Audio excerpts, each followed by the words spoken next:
눈으로 과일 당도를 확인한다. 이마트에서 이제 과일 당도 표시제를 확대한다는 기사인데요. 여기 보시면 여기 이제 당도를 쓴다는 거, 여기 가까이 보시면 보이잖아요. 11브릭스 이렇게 써놨잖아요. 수박과 배, 사과 등 일부 품목에 적용했던 과일 당도 표시제를 한라봉, 천혜향 등 뭐 다양하게 확대를 시킨다. 수박, 딸기 포함해서 이제는 당도를 표시한다. 당도를 보고 사라 라는 거죠. 당도는 브릭스라고 하는데, 브릭스는 과일에서 수분을 쫙 빼고 거기 있는 이제 고형물 중에서 당의 무게가 얼마인지, 그러니까 결국은 당도가 높을수록 많이 단 거겠죠. 그래서 실제로 만든 게 독일의 과학자 아돌프 브릭스라서 그냥 이 사람 이름을 따서 브릭스, 우리 이제 당도는 이렇게 측정을 하자라고 해가지고 지금까지도 쓰여져 있는 거고, 사람들이 과일을 구입할 때 일단은 제일 중요한 게 당연히 신선도죠. 뭐 아무리 당도가 높다고 해도 썩었거나 뭐 뭔가 시들시들해 보이면 사기 싫은 게 과일이니까 신선도, 그리고 다음이 가격이라고 합니다. 조금 덜 달아도 싼 거.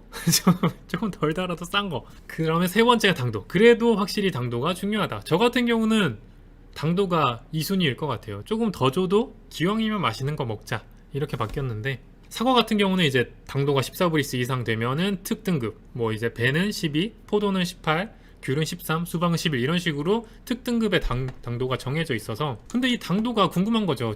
아까 보니까 마트 담당자가 이렇게 이제 스티커로 다 붙인다는 거잖아요. 이 당도를 어떻게 측정할까? 원래는 그렇죠. 옛날에는 수동이죠. 막 방송하시면서 팔고 실제로 소리 나서 가보면 하나씩 맛보여 주거든요.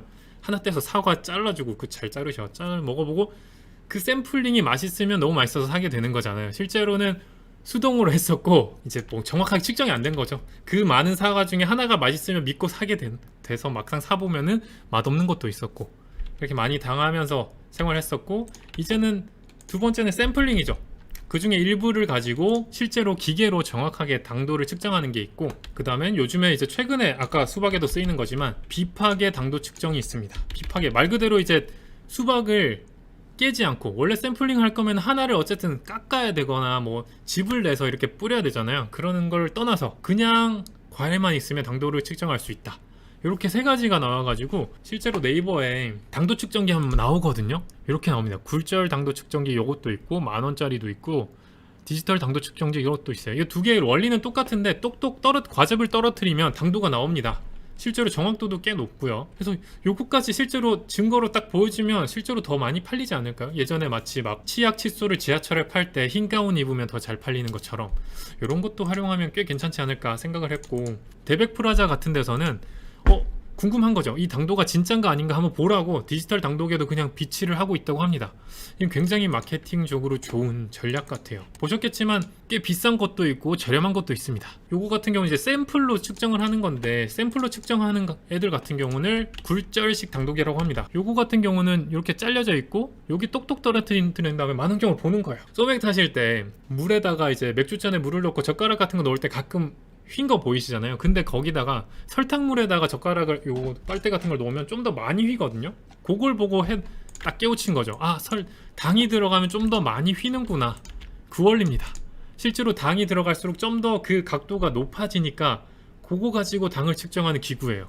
너무 신기해. 이게 바로 이제 샘플링. 사과 가져가지고 잘라가지고 즙을 내서 거기에 몇 방울 떨어뜨리면 그 흰 각도 가지고 당도를 측정하는 게 이제 굴절식 당도계고, 마트에서 지금 대량으로 쓴 것들 비팍의 당도계는 말 그대로 그냥 과일에 아무런 손상이 안 가는 거니까 원리가 이제 적외선입니다. 이제 과일에 근적외선을 쐈을 때 당이 있으면은 그걸 흡수한다고 해요. 실제로 반사를 덜해요. 그래서 당이 높으면 높을수록 반사율이 높은 거죠. 많이 반사되면 얘는 당이 낮네 이렇게 판단이 되는 거고, 반사가 적게 되면 당이 높다 이렇게 해서 당도를 측정하는 게 비팍의 당도계고, 적외선을 쏴보는 이런 원리입니다. 이렇게 사과 하나씩 들어가고 컨테이너 올라가고 한쪽에서 어쨌든 쏘는 거죠.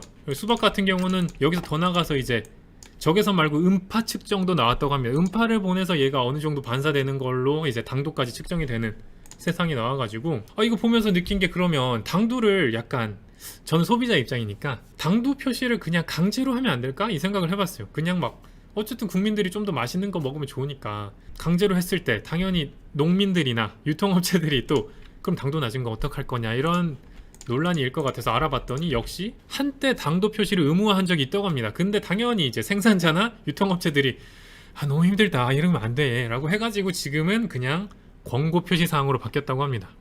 그래서 광고지만 잘 팔려면 아까 대형마트처럼 이런 거 표시하면 굉장히 좋지 않을까. 근데 아까 보셨지만 어쨌든 적외선을 쏴야 되잖아요. 음파드 뭐도 쏴야 되는데 상한 과일이나 물 맞은 과일은 오차가 발생한다고 합니다. 당연히 물이 있다 보니까. 게다가 상한 과일은 속이 어떻게 됐는지 모르잖아요. 굉장히 당도가 높은데 썩었어. 좋은 과일이 아니다 보니까.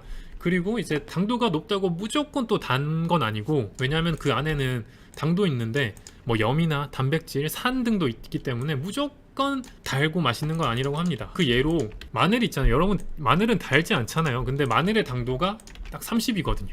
아까 보셨죠? 뭐 사과는 10대고 뭐 포도는 18 이런데 마늘은 30이나 됩니다. 근데 전혀 달지 않잖아요. 마늘에는 산이나 염 같은 게 있어가지고 그 맛이 더 세서 당이 높지만 그게 잡히지 않는다고 하는 거고, 사과 같은 경우를 예를 들면 뭐 이 정도로 당도뿐만이 아니라 이제 최종 품종으로 굉장히 특등급은 무게나 착색도까지 보고 판단을 한다는 거죠. 물론 당도 중요하지만. 그래서 결국은 당이 높다고 무조건 좋은 건 아니지만 기왕이면 당이 높은 게 좋다. 앞으로 이제 마트 가시면은 당도 표시된 거 보시면 한번 흥미롭게 보시면 좋을 것 같고, 기왕이면 당 높은 게 또 잘 나가고 맛있는 거니까 그런 거 사시면 좋을 것 같고,